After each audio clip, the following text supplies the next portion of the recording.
Hi, this is Lee Joust from Easy Peasy All-in-One Homeschool.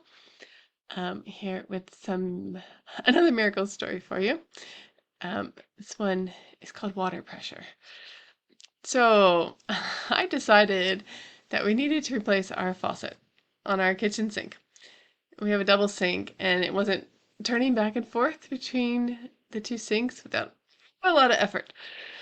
And we tried greasing it, WD-40, we tried stuff like that, and it just wasn't getting any better. And I decided, we waited long enough. It was old. It needed replacing. Instead of treating it like I would something broken, like an appliance, with prayer and giving it to the Lord and letting Him direct, I just made the decision that it was time for a new one instead of making the decision in relationship with the Lord, like I would have if I had thought it was a bigger thing.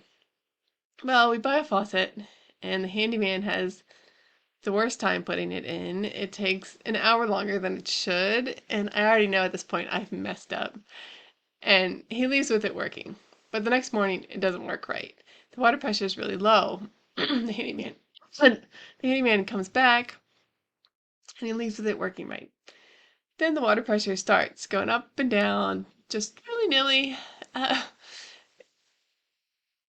just sometimes it's there and sometimes isn't. But then it cuts out altogether.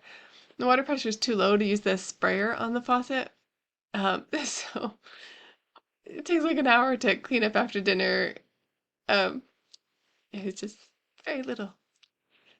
And I knew the Lord was giving me a chance to redeem this faucet.